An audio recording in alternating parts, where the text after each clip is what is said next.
Selamat pagi Bapak Ibu Saudara sekalian, selamat datang dalam acara Sarapan Sabda bersama saya Pak Jabarman.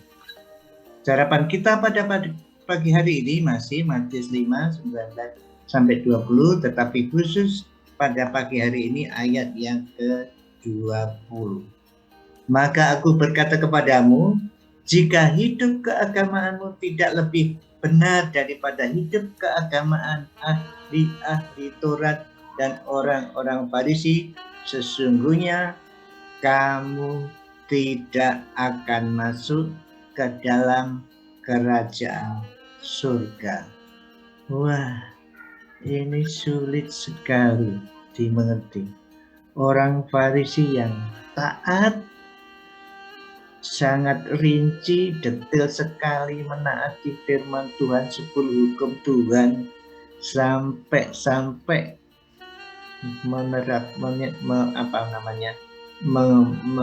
menafsirkan begitu rinci. Misalnya hari Sabat harus dihormati itu sampai tidak boleh berjalan lebih dari beberapa meter atau berapa kilometer, mungkin ada aturannya ya, ada aturannya. Terus mengangkat barang juga ada aturannya. Jadi sampai sedetail itu. Kalau per bulan betul-betul menghitung selasih dan lain-lain. Luar biasa orang Farisi taatnya, berusaha menaati, tetapi mereka menaati untuk kepentingannya diri sendiri, dalam arti menaati dengan berusaha sekuat tenaga dengan kemampuannya sendiri. Yang ini yang tidak mungkin, karena kitab suci kita mengatakan semua orang sudah berdosa dan kurang kemuliaan Allah.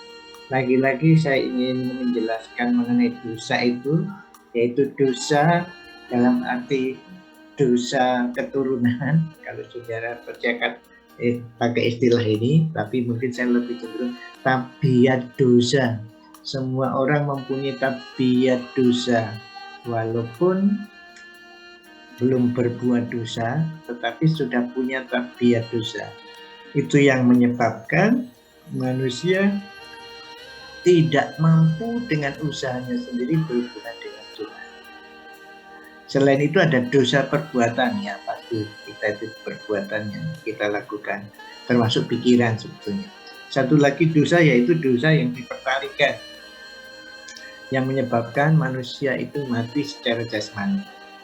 Makanya bayi, dia itu punya tabiat dosa, tapi belum punya pikiran dan tindakan berdosa, tapi mati juga. Mengapa? Karena dia dipertalikan dengan dosa Adam. Jadi seolah-olah dihitung sudah berdosa, makanya mati. Tidak ada orang yang tidak mati. Tetapi dengan pengorbanan Yesus di kayu salib, semua dosa ini diselesaikan. Orang percaya terlepas dari hukuman yang semua. Jadi kita walaupun nanti mati akan dibangkitkan. Bahkan ada orang Kristen yang tidak mati nantinya. Kalau Yesus datang menjemput, pada waktu Tuhan Yesus datang menjemput orang percaya yang masih hidup di bumi ini, maka ada yang tidak mati. Itu semuanya karena kematian Yesus di kayu salib untuk dosa-dosa kita. Jadi orang Farisi merasa mampu bertemu mengikuti kehendak Allah dengan kemampuan sendiri. Itu yang tidak mungkin. Bagaimanapun juga, apapun yang dilakukan, apalagi kalau menurut timbangan ya, ditimbang baiknya sama dosanya, lebih banyak mana, pasti itu lebih banyak dosanya. Tidak mungkinlah seorang bisa melakukan itu, karena pada dasarnya ada dosa tadi. Tapi puji Tuhan, orang percaya sudah dibebaskan dari hukuman dosa.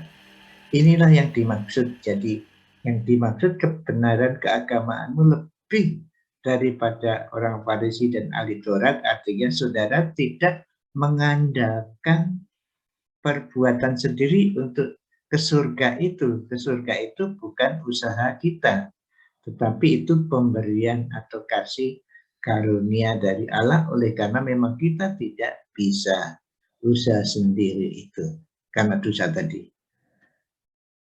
Jadi kata Tuhan Yesus memang betul, jika hidup keagamaanmu tidak lebih benar daripada hidup keagamaan ahli-ahli Taurat dan orang-orang Farisi, sesungguhnya kamu tidak akan masuk ke dalam kerajaan surga. Lagi-lagi kerajaan surga adalah kasih karunia. Saudara tinggal terima. Pada saat saudara menyadari saudara tidak mampu, hanya bergantung kepada kematian dan kebangkitan Tuhan Yesus untuk dosa-dosa kita. Kita sudah mengalami pengalaman itu semua. Oleh karena itu mari kita membagikan pengalaman ini kepada orang-orang lain. Katakanlah kepada mereka, maaf, usaha Bapak, Ibu, Saudara untuk ke surga itu tidak mungkin. Karena surga itu adalah kasih karunia. Pada saat kita menghadap Allah, Tuhan kita yang Maha Kuasa, nanti bertemu di sana, kalau ditanya, mengapa kamu bisa masuk ke surga? Oh, saya orang suci. Saudara tidak bisa menjawab seperti itu. Saudara hanya menjawab, oh Tuhan, terima kasih. Saya tidak layak, tetapi oleh karena kasih karunia-Mu, oleh karena pengorbananmu, mati di kayu salib untuk dosa-dosa saya Tuhan beri anugerah surga.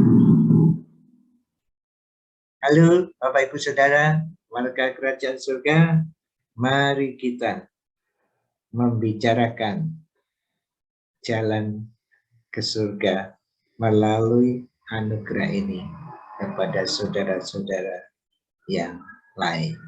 Terima kasih Tuhan Yesus telah memberikan kepada kami kasih karunia, mengangkat kami secara luar biasa, manusia yang tidak layak untuk menerima surga, tetapi Tuhan beri. Oleh karena Engkau mengasihi kami, sehingga Engkau mati di salib untuk dosa-dosa kami, sehingga memungkinkan kami mendapat kasih karunia bagi kami yang menerima, yang menyadari bahwa kami tidak mampu. Terima kasih Tuhan Yesus, terima kasih. Terima kasih. Amin. Selamat beraktivitas. Halo Bapak-bapak warga kerajaan surga.